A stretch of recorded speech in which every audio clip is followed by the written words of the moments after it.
تو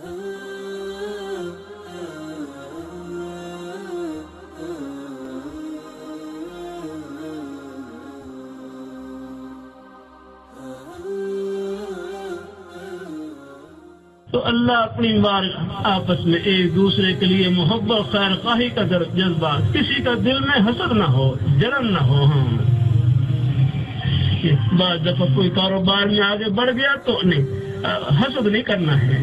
میرے حضرت سے صاحب پوچھنے لگے، بعض ساتھی کاروبار میں آگے بڑھ جاتے ہیں، پڑھنے پڑھانے میں آگے بڑھ جاتے ہیں، دل میں جلن محسوس ہوتی ہے، حسد محسوس ہوتا ہے، کیا کروں؟ حضرت فرمانے لگے، نام لے کر ان کے حق میں دعائے خیر کریں کہ یا اللہ ان کے کاروبار میں اور برکت عطا فرما، ان کے پڑھنے پڑھانے میں اور برکت عطا فرما۔ کیا معلوم کہ آپ کی دعا ان کے حق میں قبول ہو گئی، کام وہ کرے گا، ثواب آپ کو ملے گا۔ یہ ہے کیسا علاج بتلایا۔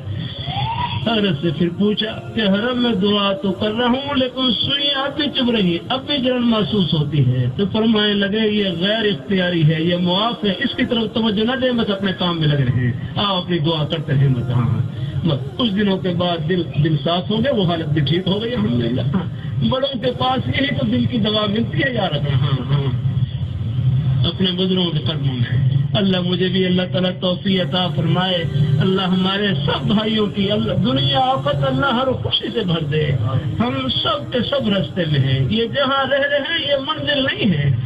آپ دیکھ لیں 100 سال پہلے لاہور شہر میں ہم میں سے کوئی بھی نہیں تھا، اور 50-60 سال کے بعد شاید ہم میں سے کوئی بھی نہ ہو۔ اب آخر سوچنا یہ ہے کہ ہم کہاں سے آئے ہیں اور کہاں پہنچنا ہے۔ ہمارا سفر جنت سے شروع ہوا ہے، جنت میں پہنچنا ہے، راستے میں اللہ بھٹکنے سے محفوظ فرمائے۔ اللہ ہم سب کو اللہ اپنے ایمان پہ قائم رکھے، اللہ اپنے دین پہ قائم رکھے، اللہ اپنے نیک راستے پہ اللہ ہم سب کو لگائے رکھے۔ اپنی 5 وقت کی نماز کی پابندی، قرآن پاک کی تلاوت، اپنی حق حلال کی روزی۔ میرے حضرت فرمانے لگے، حسن دنیا گزارے کی جگہ ہے، دال روٹی سے گزارا چل جائے، گزارا کر لینا، آخرت میں اللہ سب ارمان پورے کر دیں گے۔ آئیے اللہ ہمارے سب بزرگوں کو، بھائیوں کو رزق حلال وافر نصیب فرمائے، خوب برکتوں سے نوازے۔ زبان سے جھوٹ بولنے سے بچیں، غیبت سے بچیں، چغل خوری سے بچیں، ایک ایک عمل میں اللہ میاں کو خوش رکھیں، یہاں ہم خوش کریں، آخرت میں خوشیوں کے سمندر استقبال کے لیے کھڑے ہیں۔